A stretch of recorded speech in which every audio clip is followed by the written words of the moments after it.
देखिए, जब भी कोई ऐसा इन्फ्लुएंशियल प्रिजनर जेल में आता है तो उसके रखने की तैयारी तो करनी ही पड़ती है। तो जो सबसे पहली तैयारी जो जेल मैनुअल के हिसाब से होनी चाहिए वो ये है कि उनको सेफ़ एंड सिक्योर प्लेस में रखना है, क्योंकि किसी आदमी को कोई अटैक ना करे, नुकसान ना पहुंचाए।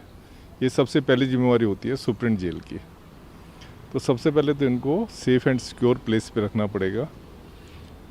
सेफ़ एंड सिक्योर प्लेस कुछ भी हो सकता है, कोई बैरक हो सकती है, बड़ी बैरक हो सकती है, सेल हो सकती है। तो किसी जगह पे उनको रख सकते हैं और ऐसी जगह पे रखें जहाँ पे जैसे ये मेडिटेशन करते हैं, सुना है विपस्सना मेडिटेशन करते हैं, सुना है ये योगा वगैरह करते हैं। तो ऐसी जगह पे रखेंगे जहाँ पे कि ये सब कुछ कर सके। दिल्ली के बारे में एक अच्छी बात कहें या बुरी बात कहें, ये है कि यहाँ पे classification system on the basis of status या on the basis of wealth नहीं है। किसी टाइम पे, आज से 30 साल पहले, ये क्लासिफिकेशन सिस्टम होता था जिसमें कि कोई एमएलए है, एमपी है, कोई इनकम टैक्स पेई है, ग्रेजुएट है, इनको बी क्लास फैसिलिटी मिलती थी। बाकी जो होते थे उनको सी क्लास फैसिलिटी मिलती थी। तो हाँ, इवन दो ये लिमिटेड क्लासिफिकेशन था, इसको भी तिहाड़ जेल ने आज से 30 साल पहले एक कमेटी बिठाई थी हाई कोर्ट के जज के अंडर, तो इसको हमने डन अवे कर दिया था। यही अगर ये सिचुएशन होती साउदर्न स्टेट्स में, वहाँ पे क्लासिफिकेशन है, वहाँ पे स्पेशल क्लास है, ए क्लास है, बी क्लास है, सी क्लास है, वहाँ पे है, वहाँ पे तो बहुत ज़्यादा फैसिलिटी होती है। तो यहाँ जो हमारे यहाँ जो तिहाड़ में जो फैसिलिटी होती हैं, ये रिक्वायरमेंट के हिसाब से होती हैं।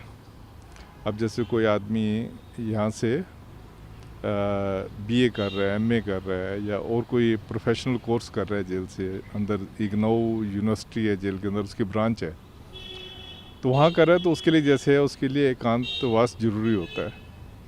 तो उसको ऐसी जगह पे रखते हैं जहाँ पे कि वो आराम से जो है अपनी स्टडी कर सके, उसको कोई डिस्टर्ब ना करे। तो ये होगी ज़रूरत के हिसाब से। अब जैसे अगर मैं इसको लेके आऊँ अरविंद केजरीवाल जी के ऊपर, तो इनको जो है जैसा मैंने अखबारों में पढ़ा है कि इंसुलिन लेते हैं, काफ़ी ज़्यादा इनको डायबिटीज़ रहती है। तो उसके लिए जो है रिक्वायरमेंट है कि एक मेडिकल प्रोफेशनल के उसमें जो है इनको रखा जाए, जो कि इनकी शुगर के जो रीडिंग्स लेनी होती हैं, इनकी शुगर्स की रीडिंग्स वगैरह ले और कॉन्स्टेंटली मॉनिटर करे कि जो शुगर अगर ज़्यादा ऊपर या नीचे हो जाती है उसके लिए। प्लस जो दवाई है या जो इंसुलिन है वो इनको बिल्कुल टाइम पे मिले, तो उसके लिए इनको दूसरे प्रिजनर से अलग रखना ज़रूरी है। सेफ्टी सिक्योरिटी मैंने कह दिया, मेडिकल रिक्वायरमेंट कह दी। उसके अलावा इनको जैसे मिलने के लिए जो आम आदमी जो मिलता है वो तो मिलता है कि हमारे यहाँ ये मुलाकात जंगले होते हैं जेल में, आम आदमी मुलाकात जंगले में मिलता है। आम आदमी जो है हफ्ते में 2 बार जो है अपने घर वालों को मिल सकता है, और नाम उसको जो है पहले देने पड़ते हैं। जिनसे वो मिलना चाहेगा तो उनके नाम पहले देने होते हैं। वो 10 आदमियों के नाम देने होते हैं। हमारे टाइम पे 10 आदमी होते थे, अब शायद इन्होंने बढ़ा दिया तो मुझे पता नहीं। तो 10 आदमियों के नाम होते थे, पहले देने होते थे। वो 10 आदमी जो है टेली बुकिंग करके हफ्ते में 2 बार जो है मिल सकते हैं। हमारे यहाँ टेली बुकिंग सिस्टम है जेल में, जिससे कि आप टेलीफोन पे बुकिंग करवाएं, वो आपको बता देगा, जो ऑपरेटर है वो बता देगा कि आप फला डेट को फला बजे आप आ जाओ। तो उसकी मुलाकात जो है मुलाकात जंगले में हो जाती थी।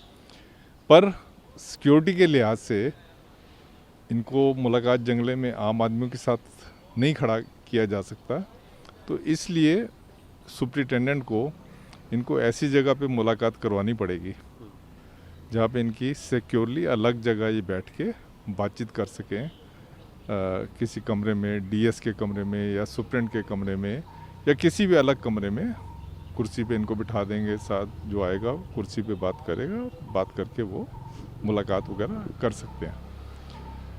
इसके अलावा लीगल मुलाकात होती है, और जो प्रिजनर हैं उनको हफ्ते में एक बार लीगल मुलाकात होती है आधे घंटे की जो है। दूसरी मुलाकात ये भी आधे घंटे की होती है, पर सुप्रिटेंडेंट जेल जो है उस टाइम को जो है एक्सटेंड कर सकता है। तो इसके केस में सुप्रिटेंडेंट जेल जो है एक्सटेंड कर सकता है, क्योंकि जो भी सुप्रिटेंडेंट जेल है उसको एक बड़ा डेलिकेट बैलेंस करना पड़ेगा, ताकि कहीं ये भी ना हो कि किसी को लगे कि इनको एक्स्ट्रा फैसिलिटी बहुत ज़्यादा दी जा रही हैं। तो उसमें भी आपको कोर्ट खींच सकती है। आपको खाली जेल प्रशासन नहीं होता, आपको कोर्ट भी जो है कह सकती है कि आप कंटेम्प्ट ऑफ कोर्ट कर रहे हो अगर आप फालतू फैसिलिटी दे रहे हो, क्योंकि कोर्ट हमेशा कहती है कि जो एज पर रूल्स उसको आप जेल में रखो। अगर आप रूल्स को रिलैक्स कर रहे हो, कोर्ट भी आपको खींच सकती है, आपको जेल प्रशासन भी खींच सकता है, और जो एडमिनिस्ट्रेटर है दिल्ली का वो भी आपको खींच सकता है। इसलिए सुप्रीम जेल को बहुत ही उसमें डेलिकेट पोजीशन में उसकी स्थिति होती है, जिसमें कि उसको चलना पड़ेगा। सर, आपने रूल्स की बात की, सिटिंग सीएम के लिए क्या प्रोटोकॉल क्या कहता है, रूल्स क्या कहता है? देखिए, सिटिंग सीएम के लिए जो है कोई मुझे तो लगता नहीं हमारा मैनुअल जो है विजुअलाइज करता है कि कोई सिटिंग सीएम आ जाएगा। इसके लिए कोई स्पेसिफिक कोई वो नहीं है, पर हाँ पहले ये होता था कि अगर कोई एमएलए आ गया या एमपी आ गया उसके लिए बी क्लास फैसिलिटी होती थी, पर आज की डेट में वो बी क्लास फैसिलिटी भी नहीं है। एक आम आदमी की तरह वो रहेंगे जेल में, और उसको जेल में रखना पड़ता है। खाली सुविधाएं जो है उनकी हेल्थ कहती है या एजुकेशन जो उनकी रिक्वायरमेंट है उसके हिसाब से आप फैसिलिटी देते हो। सर, जैसे अभी ये कहा जा रहा है दिल्ली सरकार की तरफ से, आम आदमी पार्टी की तरफ से, कि जो सरकार है वो जेल से चलेगी, कितना आपको ये फिजिबल लगता है, और इसमें तिहाड़ जो एडमिनिस्ट्रेशन है उसके लिए कितना चैलेंजिंग होने वाला है अगर ऐसा होता है तो?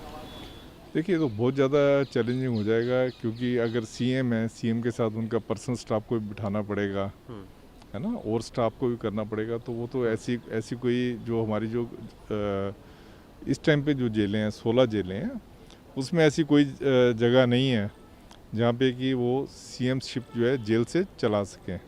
उसमें टोटली आपको रूल्स को तोड़ना पड़ेगा। मैंने रूल्स आपको पहले बता ही दिए, टोटल रूल्स को तोड़ना पड़ेगा। तो वो मुझे लगता नहीं कि कोई उसको रूल्स को तोड़ने को कोई अलाउ करेगा आपको। सर, जैसे आपने बात की कि रूल आएंगे, टेक्निकली तिहाड़ प्रशासन जो है, डीजी प्रिजन जो है, वो दिल्ली सरकार के अंडर में आते हैं। ऐसे में दिल्ली सरकार का ही जो मुखिया है वो जेल में होगा, जहां उसे डीजी प्रिजन या वार्डन या स्टूडेंट की बात माननी होगी। तो कितना एक दूसरे से कन्फ्लिक्ट आएगा, जो कन्फ्लिक्ट ऑफ इंटरेस्ट आएगा, कन्फ्लिक्ट ऑफ अकाउंटेबिलिटी आएगी। ये टोटल कन्फ्लिक्टिंग सिचुएशन है। आप देखें, जैसे सतिंदर जैन थे पहले, वो जेल मंत्री भी थे और जेल के अंदर आ गए। अब जरा सा उन्होंने फैसिलिटी ज़्यादा दी, जरा सी या ज़्यादा जो भी उन्होंने फैसिलिटी दी, आपको शायद पता होगा कि डायरेक्टर जनरल प्रिजन के ऊपर जो उस टाइम पे थे उनके ऊपर एक्शन हो रहा है, सुप्रीम जेल के ऊपर एक्शन हो रहा है। तो जब जितने इन्फ्लुएंशियल लोग आते हैं ये उतनी ज़्यादा वाच में होते हैं। खाली ये नहीं, कोई भी इन्फ्लुएंशियल बंदा है वो जेल प्रशासन की स्पेशल वाच में होता है, और अगर एक्स्ट्रा फैसिलिटी होती है उनको पता है कि हमारे ऊपर एक्शन हो सकता है, या तो एडमिनिस्ट्रेटर एक्शन ले सकता है या कोर्ट एक्शन ले सकती है। इसलिए बड़े सावधान रहते हैं कि इनको उतनी फैसिलिटी दो जितनी इनको जो है मैनुअल में इनकी परमिसिबल है। सर, बतौर डीजी प्रिजन अगर यहाँ से सरकार चलाने की जिद पे अड़े रहते हैं, यहाँ सरकार चलती है, तो डीजी प्रिजन का क्या रोल होगा, कैसे, मतलब वो क्या करेंगे? देखिए, पहली बात तो ये है कि सरकार चलाना किसको कहते हैं। सरकार चलाना कोई फाइलें साइन करना नहीं होता खाली। हाँ, फाइलें साइन करना अगर होता है तो आप फाइलें साइन करो, वो तो आप अगर उसको सरकार चलाना कहते हैं, पर वैसा नहीं है। सरकार चलाने के लिए आपको कैबिनेट मीटिंग भी बुलानी पड़ेगी, मंत्रियों से बार बार आपको कंसल्ट करना पड़ेगा, जो आपके हेड ऑफ डिपार्टमेंट्स हैं उनसे आपको करना पड़ेगा, और काफ़ी सारा स्टाफ होता है उनसे आपको कंसल्ट करना पड़ेगा। उसके बाद आपको एलजी साहब से भी मीटिंग करनी पड़ सकती है, उनसे टेलीफोन पे बात करनी पड़ सकती है, क्योंकि यहाँ तो टेलीफोन वगैरह है नहीं, टेलीफोन सुविधा नहीं है ऐसी, आपको उनसे टेलीफोन पे बात करनी पड़ सकती है।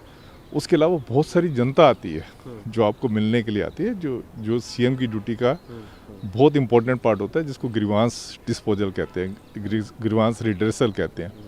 तो वो चीज़ तो हो नहीं सकती। अगर आप सीएम की ड्यूटी खाली आप ये सब चीज़ें देखें जो मैंने आपको बताई हैं, तो it is totally you can say impossible to run the jail from the jail. So basically this is impossible to make a CMO at Tihar jail. बिल्कुल बिल्कुल, जेल में सीएमओ ऑफिस क्रिएट करना वो इम्पॉसिबल है, unless, अब मैं इसमें unless भी आपको करके बता रहा हूँ, अनलेस कि जो एडमिनिस्ट्रेटर है उनको पावर है, वो किसी भी जगह को जो है स्पेशल जेल डिक्लेयर कर सकते हैं। इवन उनके घर को भी स्पेशल जेल डिक्लेयर कर सकते हैं, उनके ऑफिस को भी स्पेशल जेल डिक्लेयर कर सकते हैं। अगर वो वाली चीज़ जो है जो कि बहुत इम्प्रॉबेबल है, बहुत Administration कौन होगा सर? एडमिनिस्ट्रेटर मीन्स जो गवर्नमेंट की डेफिनेशन प्रिजन एक्ट में दी हुई है उसके हिसाब से एडमिनिस्ट्रेटर जो है दैट इज लेफ्टिनेंट गवर्नर। अगर वो चाहें आपके घर को जेल डिक्लेयर कर सकते हैं, किसी ऑफिस को जेल डिक्लेयर कर सकते हैं, या किसी और बिल्डिंग को जेल डिक्लेयर कर सकते हैं। वो अगर ऐसा करते हैं तब आप खाली इतना जरूर कर सकते हैं कि आप फाइलें वगैरह बेझिझक आप साइन कर सकते हैं, पर उसमें भी जो भी स्पेशल जेल डिक्लेयर करेंगे वहाँ पे एक सुप्रीम जेल भी उनको डिक्लेयर करना पड़ेगा, स्टाफ भी वहाँ पे उनके घर पे लगाना पड़ेगा, जो कि ये नहीं कि हर कोई जो आ जा रहा है उसको अंदर आने जाने देगा। वो स्टाफ जो है बड़ा विजिलेंट होगा और पहले सुप्रीम जेल से पूछेगा कि इनको मिलवाना है कि नहीं मिलवाना, मतलब हिंड्रेंस उसमें काफ़ी ज़्यादा होगी।